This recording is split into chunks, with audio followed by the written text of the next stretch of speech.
Lo que el cerrajero encontró en esa caja me quitó el sueño por 11 noches. 11 noches sin pastilla, sin copa de vino, sin ruido blanco en la bocina que Emiliano me regaló para que durmieras mejor, mamá. 11 noches mirando el techo de una casa que todavía olía a Arturo, pero que ya no me pertenecía. Porque eso es lo que pasa cuando tu propio hijo decide que eres un cajero automático con fecha de caducidad. Tu casa deja de ser tuya mucho antes de que firmes cualquier papel. Pero yo no firmé nada, y eso es lo que voy a contarles. Me llamo Carmela Solís, tengo 67 años, trabajé 32 años en la Dirección de Auditoría Interna del IMSS. 32 años destapando desvíos de recursos en hospitales públicos, persiguiendo firmas falsas, reconstruyendo cadenas de colusión que directores generales creían invisibles. Yo diseñé los protocolos que hoy usa el instituto para detectar fraudes de incapacidad. Yo entrené a los equipos que revisan documentos apócrifos. Y mi hijo Emiliano, que se sentó en mi mesa de comedor cada noche durante 21 años, que me escuchó explicar cada caso, cada técnica, cada patrón que delata a un falsificador, decidió usar todo eso en mi contra. Pero primero déjenme regresar al principio de verdad. Arturo murió hace 2 años en la carretera a Saltillo. Un tráiler sin frenos. Me dejó la casa de San Pedro Garza García, 22 millones de pesos en fondos de retiro, un terreno en Valle de Bravo avaluado en 9 millones y un reloj de bolsillo que su abuelo le heredó, un Longines de 1947 con las iniciales AS grabadas en la tapa. Ese reloj no me lo quitaba. Lo llevaba en el bolsillo de mi suéter cuando salía al jardín. Lo ponía junto a mi almohada cuando dormía. Era lo último que Arturo tocó antes de subirse al coche aquella mañana. Emiliano llegó de Guadalajara al funeral. Llegó con Regina, su esposa, y con Sebastián, mi nieto de 9 años. Llegó llorando. Llegó diciendo, no te vamos a dejar sola, mamá. Y yo con el pecho abierto por el duelo, les abrí la puerta de mi casa, de mi casa. Los primeros 2 meses fueron normales. Regina cocinaba, Emiliano llevaba a Sebastián a la escuela, me acompañaban a misa los domingos. Yo pensaba que la tragedia había reconectado a mi familia. ¡Qué ingenua! 32 años cazando depredadores institucionales y no reconocí al que comía en mi propia mesa. La primera señal fue sutil. Regina decidió que la casa necesitaba renovación energética del espacio. Un concepto que suena a incienso y feng shui, pero que en la práctica significó mover todos mis archivos, mis carpetas, mis 32 años de documentos de auditoría, del estudio al sótano. Es que la energía estancada de tanto papel, mamá Carmela, te enferma. Mis archivos quedaron en cajas húmedas junto al boiler. Mis carpetas con contraseñas, mis estados de cuenta, mis actas, mis testamentos. Todo bajó al sótano. Luego vinieron las cámaras. Emiliano instaló 4 cámaras de seguridad. Para protegerte, mamá, esta colonia ya no es como antes. Una en la entrada, una en la cocina, una en el pasillo del estudio y una apuntando al jardín trasero. 4 ojos digitales que él revisaba desde su teléfono. Yo no podía moverme por mi propia casa sin que mi hijo supiera exactamente dónde estaba y qué hacía. Después murió don Aurelio, mi notario de toda la vida. Infarto fulminante un martes por la mañana. Emiliano no esperó ni a que lo enterraran. Tengo un colega de confianza, mamá. Manejan todo muy profesional. El nuevo notario era un hombre de traje caro que evitaba mirarme cuando explicaba los documentos. Un hombre que me trataba como si yo fuera una viejita a la que hay que hablarle despacio. A mí. A la mujer que durante 3 décadas leyó documentos legales con más precisión que cualquier notario de Monterrey. Y después Lupita. Lupita, mi empleada de 15 años, la mujer que me cuidó después de la operación de vesícula, que me acompañó al oncólogo cuando tuve el susto del seno, que conocía de memoria cómo me gustaba el café. Lupita renunció una mañana sin despedirse. Dejó una nota sobre la mesa de la cocina. Perdóneme, doña Carmelita, me obligaron a firmar cosas. Cuando le pregunté a Emiliano, se encogió de hombros. Ya ves cómo es la gente, mamá. Se consiguió algo mejor. Cada profesional de confianza reemplazado, cada aliado removido, cada documento movido del lugar. Si yo no hubiera pasado 3 décadas estudiando exactamente este patrón, lo habría confundido con mala suerte. Pero entonces recibí la llamada del banco. El gerente me preguntó por qué había cancelado mi fideicomiso de retiro. Yo jamás pisé esa sucursal. Jamás firmé esa cancelación. Mis dedos reconocieron el problema antes que mi mente lo procesara. Alguien había falsificado mi firma. Y no cualquier falsificación, una falsificación profesional, del tipo que yo había identificado cientos de veces en expedientes de Limes. 4 días después comprendería por qué Lupita lloraba al despedirse. Esa mañana pensé que exageraba. Fue el técnico de la compañía telefónica quien me mostró el segundo hilo. Vino a revisar la línea porque el internet fallaba. Se metió detrás del módem, guardó silencio un momento largo y luego me habló en voz baja. Señora, hay un dispositivo conectado aquí que no es nuestro. Alguien está duplicando todas sus llamadas y correos. Me lo mostró. Un aparatito negro, discreto, pegado con cinta al cable principal. Profesional. No era cosa de aficionados. Esa noche, mientras Emiliano y Regina veían televisión en la sala, subí al cuarto de visitas a buscar unas cobijas. Abrí el closet y encontré una maleta que no era mía. Dentro había 4 pasaportes. 4 pasaportes con mi fotografía, cada uno con un nombre diferente. Carmela Vega, Carmela Mendoza, Carmela Ibarra, Carmela Torres, mi firma copiada con una precisión que me heló la sangre, porque era la misma técnica que yo enseñé a detectar, la misma maldita técnica. Pasé 3 décadas protegiendo a desconocidos de ser robados por sus instituciones. Nunca sospeché que entrenaría a un ladrón en mi propia mesa de comedor. Esa noche no lloré. Las lágrimas requieren sorpresa y yo, en algún lugar profundo, ya sabía. Lo que sentí fue algo peor que tristeza. Fue la comprensión fría y total de que mi hijo me estaba robando, que mi hijo había estudiado mi trabajo como quien estudia al enemigo, que cada pregunta que Emiliano me hizo de niño sobre mis casos no fue curiosidad filial sino entrenamiento. Me senté en la orilla de la cama con el reloj de Arturo entre las manos. Lo abrí. Miré las iniciales y noté algo que debería haber notado antes. El peso era diferente. La bisagra cerraba distinto. Las iniciales estaban grabadas medio milímetro más arriba de donde yo las recordaba. Este no era el reloj de Arturo. Era una réplica. Mi hijo había vendido el original y lo había reemplazado con una copia, apostando a que la vieja sentimental jamás notaría la diferencia. Ahí fue cuando dejé de ser su madre y empecé a ser su auditora. No fue una decisión dramática. No hubo un grito, ni un portazo, ni una confrontación. Fue algo mucho más peligroso que eso. Fue silencio. Un silencio calculado, profesional, entrenado por 32 años de trabajo, donde la primera regla siempre fue: no alertes al sospechoso antes de tener toda la evidencia. Al día siguiente, desayuné con Emiliano y Regina como si nada. Regina me abrazó diciéndome «Mamá Carmela», con esa ternura que ahora entiendo era ensayada.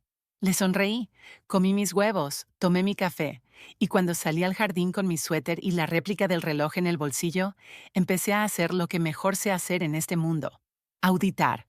Necesitaba 3 cosas. Primero, evidencia documental de todo lo que habían hecho. Segundo, un equipo legal que no estuviera conectado con Emiliano.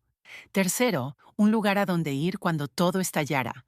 Y necesitaba obtener las 3 cosas bajo la vigilancia constante de 4 cámaras, un dispositivo de intercepción de comunicaciones y 2 personas que me observaban cada movimiento. La primera persona que contacté fue alguien que Emiliano jamás consideraría un recurso: don Raimundo, el conserje jubilado del edificio del IMSS donde trabajé. Lo encontré en misa un domingo. Me reconoció de inmediato. «Doña Carmela, qué gusto». Le pedí que camináramos un poco después del servicio, y fue don Raimundo quien me confirmó lo que yo sospechaba. Emiliano lo había visitado meses antes, preguntando por los puntos débiles en los sistemas de auditoría que su madre conocía, preguntando cómo funcionaban los protocolos de detección de incapacidades falsas, preguntando esencialmente cómo burlar lo que yo construí. Don Raimundo no le dijo nada útil, pero tampoco me avisó. Y cuando le pregunté por qué, me dijo con la honestidad de un hombre de 74 años que no tiene nada que perder. «Porque pensé que era usted la paranoica, doña Carmela. Pensé que su hijo nada más estaba preocupado. Le pido perdón». Ahí supe que era mi aliado, porque la gente que te pide perdón sin que se lo exijas es gente que ya decidió estar de tu lado. Don Raimundo se convirtió en mi correo. Mis comunicaciones estaban interceptadas, así que nada podía salir por teléfono ni por correo electrónico. Don Raimundo llevaba y traía mensajes escritos a mano. Me acompañó al banco, a una sucursal diferente, donde abrí una cuenta nueva con identificación que Emiliano no conocía. Fue don Raimundo quien contactó a una abogada penalista en Querétaro, lejos del alcance del Colegio de Abogados de Monterrey, donde Emiliano tenía contactos. El primer momento en que casi me descubren fue un martes. Yo acababa de regresar de la sucursal bancaria. Traía en el bolso el comprobante de la cuenta nueva. Regina estaba sentada en la sala cuando llegué. ¿De dónde vienes, mamá Carmela? Sentí el papel en mi bolso como si pesara 10 kilos. De la farmacia, dije. Me hacía falta mi medicina para la presión. Regina me miró 3 segundos más de lo necesario. Luego sonrió. ¿Quieres que la próxima vez te acompañe? No deberías andar sola. Esa noche guardé el comprobante doblado dentro de la funda de una almohada del cuarto de visitas, detrás de las cobijas que nadie usaba. Cada semana sumaba una pieza. Fotocopié documentos del sótano cuando Emiliano llevaba a Sebastián al fútbol y Regina iba al salón de belleza. Tenía exactamente 2 horas y 20 minutos los sábados por la mañana. Bajaba al sótano, fotografiaba documentos con un teléfono prepagado que don Raimundo me compró en una tienda de Guadalupe, y subía antes de que las cámaras registraran algo sospechoso. Descubrí que la cámara del pasillo tenía un ángulo ciego de 40 centímetros junto a la puerta del sótano. 40 centímetros, la diferencia entre la libertad y el encierro. Fue en una de esas sesiones cuando encontré los documentos del nuevo notario, actas de defunción en blanco con sellos del registro público, una solicitud de declaración de incapacidad mental con mi nombre, el informe de un psiquiatra que jamás me examinó dictaminando deterioro cognitivo progresivo, y una carta poder que le daba a Emiliano control total sobre mis bienes. Mi hijo estaba tratando de declararme loca para robarme todo. Ahora escúchenme bien. Si alguien cercano empieza a mover tus papeles, a cambiar tus contraseñas, a hablar con tus doctores a solas, si de pronto te sientes como invitada en tu propia casa, no estás paranoica, estás en peligro. Y lo primero que tienes que hacer es exactamente lo que yo hice. No reaccionar, no confrontar, documentar. El segundo momento en que casi me descubren fue peor. Emiliano entró al cuarto de visitas buscando una corbata que según él había guardado ahí. Yo estaba en la cocina y escuché sus pasos sobre mi cabeza. Escuché cómo abría el closet. El comprobante del banco estaba en la funda de almohada. Las fotos de los documentos estaban en la memoria del teléfono prepagado que yo escondía dentro de una caja de zapatos en el mismo closet. Sentí que el corazón se me salía por la garganta. Subí las escaleras con una taza de té, caminando despacio, como si no tuviera prisa. Cuando llegué al cuarto, Emiliano tenía la caja de zapatos en las manos. ¿De quién son estos zapatos, mamá? Eran unos mocasines viejos de Arturo. De tu padre, le dije. Los guardo porque me recuerdan a él. Emiliano miró los zapatos, miró la caja. El teléfono estaba debajo de la plantilla del zapato derecho.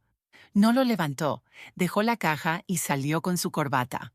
Mis piernas temblaban tanto que tuve que sentarme en la cama del cuarto de visitas 10 minutos antes de poder bajar. Si están escuchando esto y están en medio de su propia operación de salida, si están escondiendo documentos y cuentas y evidencia, quiero que sepan algo. Ese miedo que sienten, ese terror de ser descubiertos, no es debilidad. Es la prueba de que están haciendo lo correcto en circunstancias que nadie debería tener que enfrentar. Sigan, no paren. Entonces llegó la ofensiva de Encanto. Una noche, Emiliano se sentó conmigo en el jardín. Me trajo un tequila. Me habló de cuando era niño, de cuando Arturo lo llevaba a pescar a presa de la boca. Me dijo que me quería. Me dijo que todo lo que hacía era por mi bien. Y por un momento horrible y dulce, quise creerle. Quise que mi hijo fuera mi hijo y no mi depredador.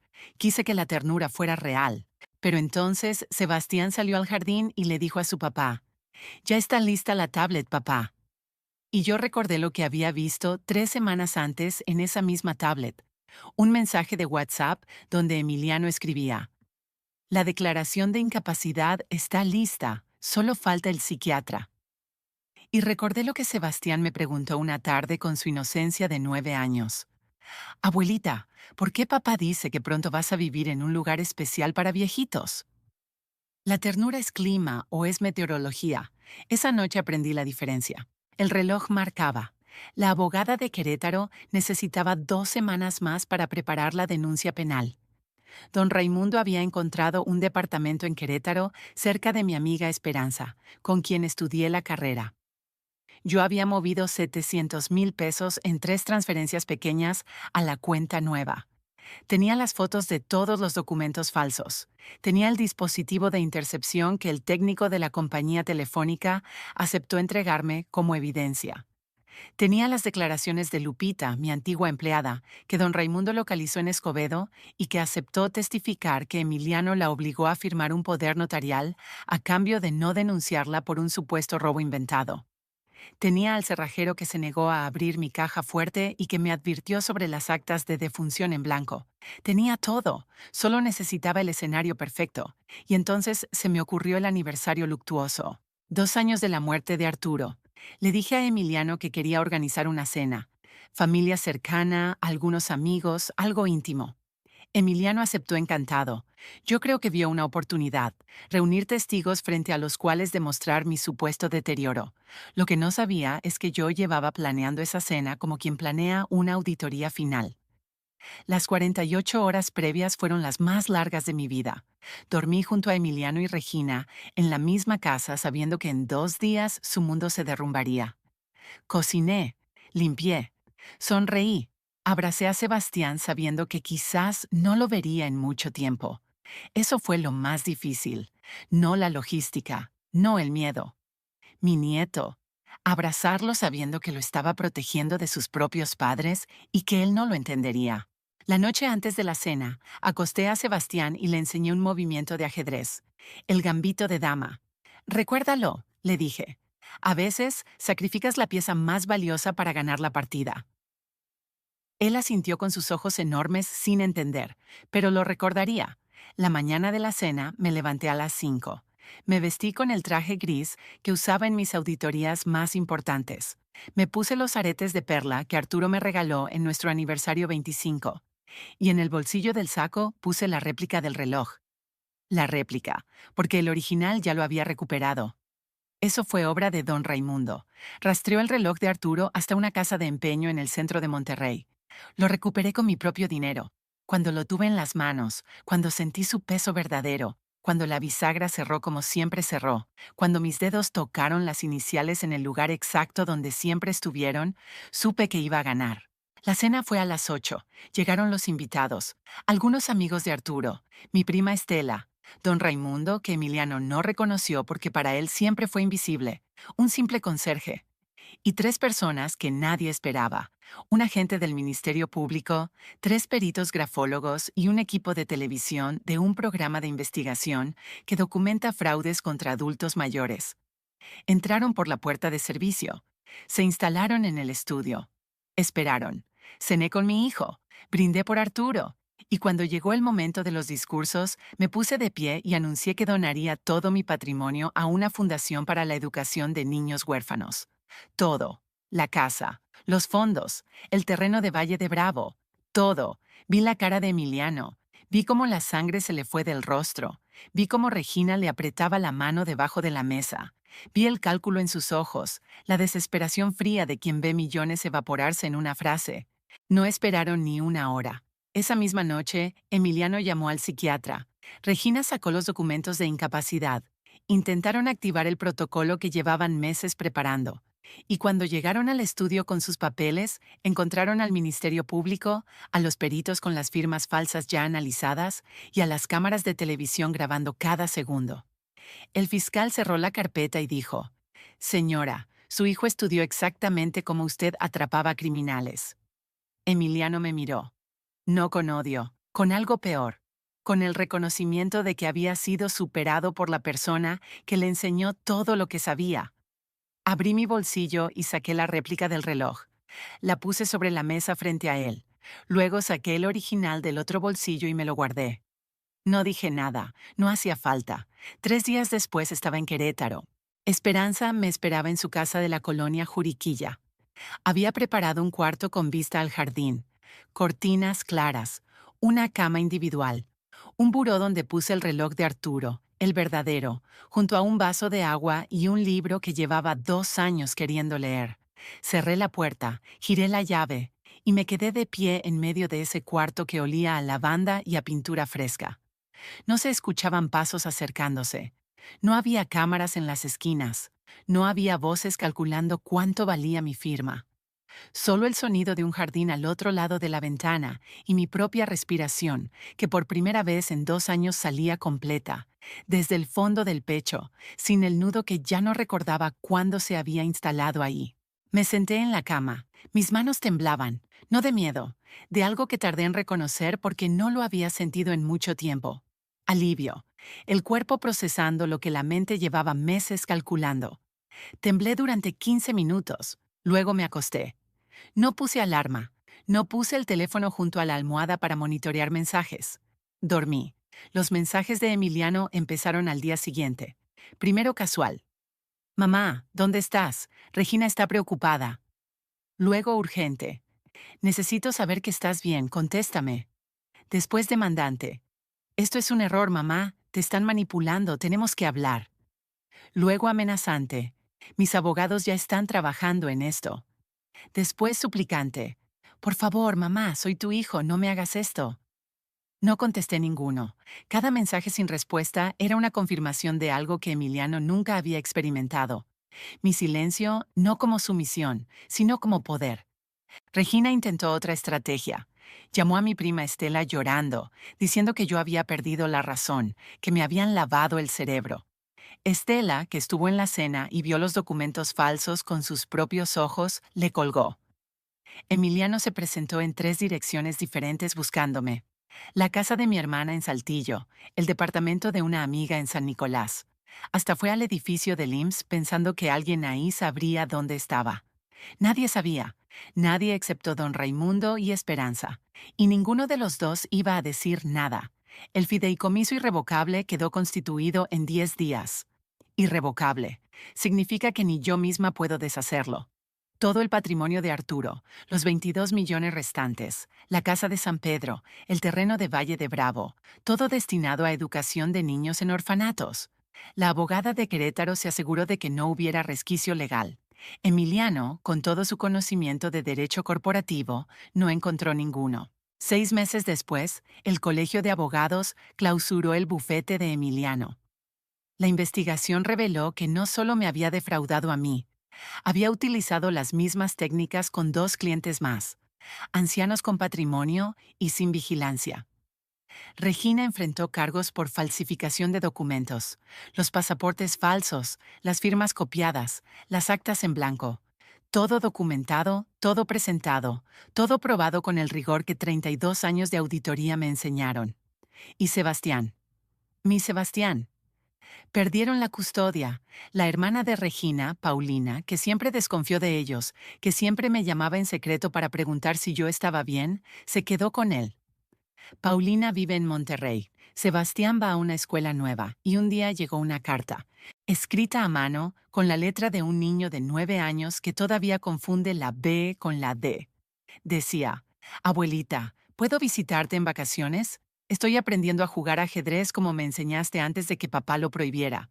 Llámese el gambito de dama. Reservé el boleto de avión esa misma tarde, y esa noche dormí sin pastillas, por primera vez en 2 años. El reloj de Arturo en el buró, el verdadero, marcando las horas de una vida que finalmente era mía. Ahora vivo en Querétaro. Tengo una rutina que elegí yo. Me levanto temprano, no porque alguien me vigile, sino porque me gusta ver amanecer desde el jardín de Esperanza.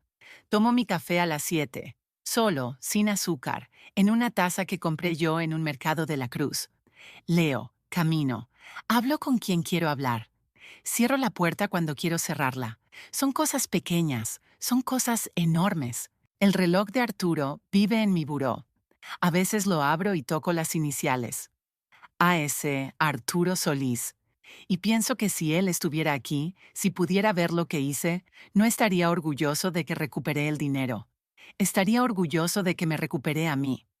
Quiero hablarles de algo que importa.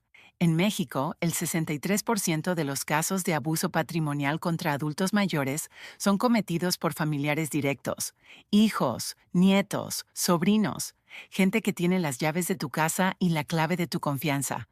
Y según datos de la CEPAL, solo el 17% de estos casos se denuncia. El 83% restante se queda en silencio, envuelto en vergüenza, en miedo, en esa frase terrible que es que es mi hijo, es que es mi familia. Déjenme decirles algo que aprendí en 32 años de auditoría y 2 años de sobrevivencia personal. El amor familiar no te protege de la depredación, te hace más vulnerable a ella, porque el depredador que te conoce desde niño sabe exactamente dónde están tus puntos ciegos, sabe qué palabras te desarman, sabe qué culpas te paralizan. Si estás en una situación donde alguien está moviendo tus papeles, cambiando a tus profesionales de confianza, aislándote de tus aliados, hablando con tus doctores a solas, no necesitas confrontar, necesitas documentar. Necesitas un aliado fuera del radar. Necesitas una cuenta que nadie conozca. Necesitas copias de todo en un lugar al que solo tú tengas acceso. Y necesitas paciencia. La paciencia de alguien que sabe que el momento correcto vale más que la reacción inmediata. No estás loca. No estás exagerando. Estás en peligro. Y la mejor herramienta que tienes es la misma que siempre tuviste: tu inteligencia. Hoy Sebastián viene a visitarme en julio.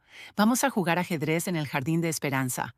Le voy a enseñar que en el ajedrez, como en la vida, la reina es la pieza más poderosa del tablero. No porque ataque primero, sino porque puede moverse en cualquier dirección sin pedir permiso a nadie. ¿Desde dónde me están escuchando? ¿Han sentido alguna vez que alguien estaba moviendo las piezas de su vida sin que ustedes se dieran cuenta? ¿Habrían abierto esa caja fuerte o habrían preferido no saber? Cuéntenme en los comentarios, y si conocen a alguien que necesita escuchar esto, mándenle este audio.